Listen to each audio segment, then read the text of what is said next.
अनिकेत तटकरेंना रायगडमधून उमेदवारी निश्चित झालेली आहे, घोषणा बाकी आहे अशी माहिती सूत्रांकडून समजते।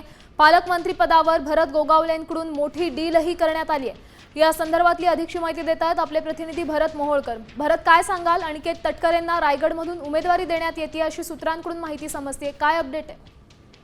श्यामल, आपण पाहिलं तर ज्या पद्धतीने रायगडच्या पालकमंत्री पदाचा जो तिढा आहे तो जवळपास 1.5 वर्षापासून तसाच असल्याचं आपल्याला पाहायला मिळत होतं। मात्र आता तो सुटण्याची शक्यता आहे, कारण की तटकरे आणि गोगावले यांच्यामध्ये एक मोठी डील झाल्याची माहिती सूत्रांनी दिली।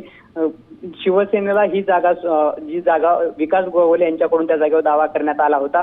ती जागा अनिकेत तटकरे यांना देण्याच्या बदल्यात तटकरेंकडून पालकमंत्रीपद हे गोगावलेंना देण्यासंदर्भात जी डील झाल्याची माहिती सूत्रांनी दिली आणि त्यामुळे एकंदरीत महाराष्ट्राच्या राजकारणात जो रायगडच्या पालकमंत्री पदाचा तिढा होता तो आता सुटण्याचा मार्ग मोकळा झाल्याची माहिती सूत्रांनी दिली। याबरोबरच आणखी एक महत्त्वाची गोष्ट म्हणजे एकनाथ शिंदे आणि भरत गोगावले यांच्याशी चर्चा करून तटकरेंनी हा निर्णय घेतल्याची माहिती सूत्रांनी दिली। नक्कीच भरत, धन्यवाद दिलेल्या या सविस्तर अपडेटसाठी।